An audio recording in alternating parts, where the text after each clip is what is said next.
नाज़रीन अस्सलाम वालेकुम। डॉक्टर दानिश रियल फोकस के साथ हाजिर है। एक बहुत ही अहम कॉन्फ्रेंस जो है वो पाकिस्तान में होने वाली है और आप देख रहे होंगे इस्लामाबाद को दुल्हन की तरह सजाया गया है और जाहिर सिक्योरिटी भी बहुत सख्त होगी क्योंकि दुनिया के बड़े अहम ममालिक के सरबराहान और वफूद और सरकारी और इंटरनेशनल मीडिया आ रहे हैं। मेरी इत्तलात के मुताबिक तकरीबन 8 मुल्क के सरबराहान हैं और 2 वज़ीर ख़ारजा हैं और दूसरे वफूद भी हैं और इसमें इंटरनेशनल मीडिया भी है और ये पाकिस्तान की तारीख़ का एक बड़ी कॉन्फ्रेंस है और इस कॉन्फ्रेंस का इनेकाद हर पाकिस्तानी के लिए बाइस फ़ख्र है और इस न सिर्फ इनेकाद बल्कि इसकी कामयाबी।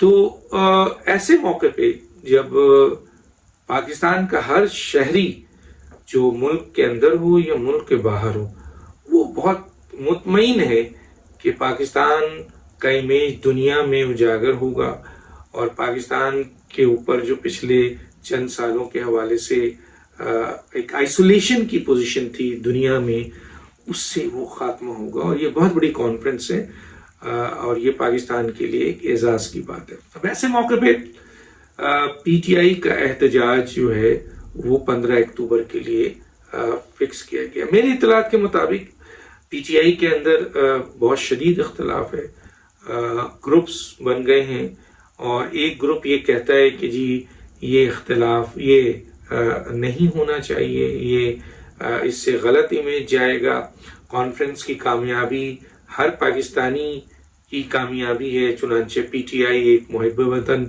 सियासी जमात है तो उसके हर वर्कर को भी ये खुशी होगी कि ये कॉन्फ्रेंस कामयाब हो, हर लीडर को भी होगी, तो ये कॉन्फ्रेंस मौखर हो जानी चाहिए, नहीं होनी चाहिए।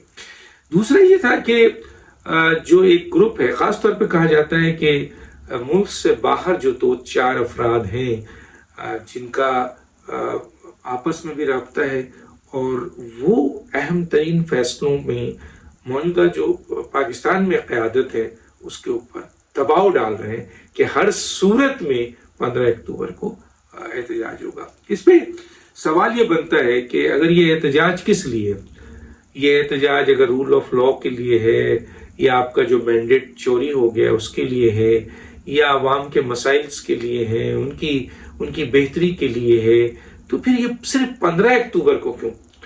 ये 9 अक्टूबर को भी हो सकता था, 10 को भी, 11 को भी, 19 को भी, 20 को।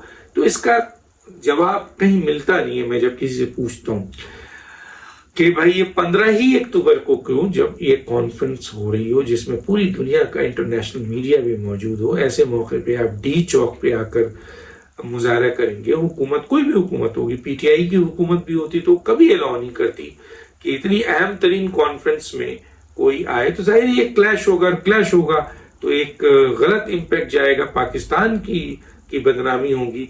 तो क्यों पीटीआई ये चाहती है, ये खास तौर पर पीटीआई के वो एलिमेंट जो मुल्क से बाहर लीडरशिप बैठी हुई है, वो क्यों चाहती है कि ये कॉन्फ्रेंस सबोताज हो?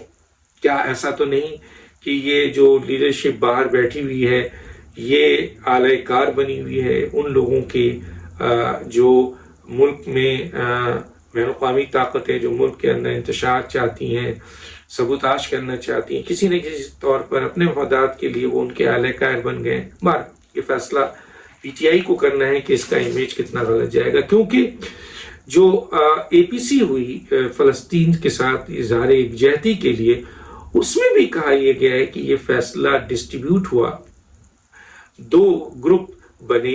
खासतौर पर पाकिस्तान में मौजूद जो लीडरशिप है वो नहीं चाहती थी कि वो एपीसी में शिरकत ना करें, वो चाहती थी कि भरपूर तरीके से एपीसी में शिरकत किया जाए, क्योंकि ये मामला सिर्फ एक सियासी जमात या हुकूमत का नहीं है, ये पाकिस्तान का मामला है।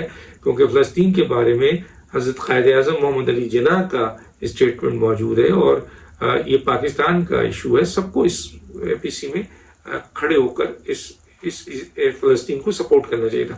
لیکن وہی بیرونی جو ایجنٹ ہیں، یہ بیرونی ایجنٹ نہیں کہوں گا، جو بیرونی لیڈرشپ ہے وہ کسی کا اعلی کار کیوں بن رہی ہے کہ اس نے اے پی سی میں بھی کہا کہ نئی شرکت کی جائے گی، حالانکہ موجودہ قیادت جو پاکستان میں ہے انہوں نے شرکت کا اعلان کر دیا تھا.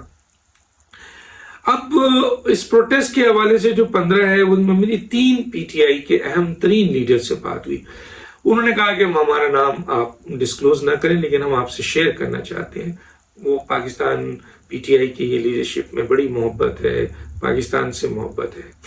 تو انہوں نے کہا کہ یہ دباؤ ہمیں باہر سے آ رہا ہے، اندرونی تو ہم لوگ اس بات پہ کنونس ہیں کہ یہ پاکستان کا مسئلہ ہے، بہت بڑا مسئلہ ہے، اس میں ہمیں پروٹیسٹ نہیں کرنا چاہیے، اور یہ آپ کے پروٹیسٹ جو ہے وہ بعد میں کر لیں یا پہلے کر لیں. جو ہمارا سوال بھی تھا، کہتے ہیں کہ وہ کہتے ہیں کہ ہمارا یہ میسج پہنچائیں ان تک جو یہ دباؤ ڈال رہے ہیں ملک سے باہر، اور کہ جی یہ آپ کے ہر صورت میں 15 تاریخ کو یہ احتجاج ہونا چاہیے. تو ان باہر والوں سے گزارش ہے، ان کا یہ کہنا تھا. یقیناً انہوں نے نام بھی ڈسکلوز کیا. انہوں نے کہا کہ جی ایک مراد سعید صاحب ہیں، ایک شہباز گل صاحب ہیں جو کہ ہر فیصلے کو سبوتاش کر رہے ہیں، اور عمران خان کا بڑا ان پر مثلا ان کی حکم ماننے کا اعلان بھی ہے. تو ہمارا یہ مطالبہ ہے، ان 3 اہم ترین لیڈرز نے کہا کہ شہباز گل صاحب، مراد سعید صاحب آئیں اور 15 تاریخ کو لیڈ کریں. ہم سب پھر 15 تاریخ کو ان کے پیچھے کھڑے ہوں گے، لیکن ملک سے باہر بیٹھ کر ملک میں موجود قیادت اور عوام کو اس طرف ڈھکیلنا، اس کے مقاصد سمجھ میں نہیں آتے. اور اس سے کیا ہوگا کہ صرف اور صرف پی ٹی آئی ریاست اور حکومت کے درمیان ایک کلیش کی صورتحال ہوگی. انٹرنیشنلی پاکستان کا امیج ڈیمیج ہوگا. انتہائی پی ٹی آئی کو بھی اس کا شدید نقصان ہوگا، کیونکہ ظاہر ہے ریاست اور حکومت اپنی پوری طاقت کے ساتھ اس قسم کے احتجاج کو کچلے گی، کیونکہ یہ معاملہ پاکستان کا ہے. اور دوسرا یہ کہ بظاہر یہ احتجاج کس لیے ہے؟ مثلا یہ احتجاج عوام کے مسائل حل کرنے کے لیے ہے. جیسے کہ میں نے پوچھا کسی سے تو کہتے ہیں کہ جی رول آف لا کے لیے ہے اور عوام کے مسائل کے لیے ہے. تو اگر عوام کے مسائل کے لیے، رول آف لا کے لیے، ملک کے لیے، اپنے مینڈیٹ کے لیے، تو پھر یہ آپ کا پھر یہ اسٹیٹمنٹ جو ان کے لیڈرشپ دے رہی ہے کہ جناب عمران خان صاحب سے وکلا کی ملاقات کا اعلان کر دیا جائے تو ہم احتجاج واپس لے لیتے ہیں، اور ان کی بہنیں علیمہ خان اور دوسری بہنوں کو رہا کر دیا جائے تو ہم احتجاج واپس لے لیتے ہیں. تو چنانچہ یہ احتجاج ہے، اس کے مقاصد کیا ہے؟ عوامی مقاصد ہیں یا یہ احتجاج عمران خان اپنی اور اپنی بہنوں کے ذاتی مقاصد کے لیے استعمال کر رہے ہیں کہ یہ احتجاج ہو تاکہ پریشر پڑے حکومت پہ، ریاست پہ، اور مجھے ریلیز کیا جائے؟ تو یہ سارے احتجاجات کا مقصد عوام کے لیے ہے، رول آف لا کے لیے ہے، یہ عمران خان صاحب کے لیے ہے. یہ ایک سوال ہے جس کا جواب نہیں دے پا رہے ہیں. اور دوسرا کہ فلسطین پر اور 15 اکتوبر پر جو فیصلے جو لوگ کروا رہے ہیں ان کے مقاصد کیا ہیں، کیونکہ ان عمل سے اور اس اے پی سی میں نہ جانے کے عمل سے فائدہ پاکستان کے دشمن قوتوں کو ہوا ہے. اور تیسرا یہ کہ امپورٹنٹ کہ اگر آپ احتجاج ہی کرنا چاہتے ہیں تو پھر 9, 10, 11, 12, 13 کیوں نہیں، یا 21, 20, 22, 23, 15 ہی کیوں؟ اس کا کوئی جواب ہے کسی کے پاس تو ضرور دے. ڈاکٹر دانش کو یاد دیجیے. اللہ حافظ.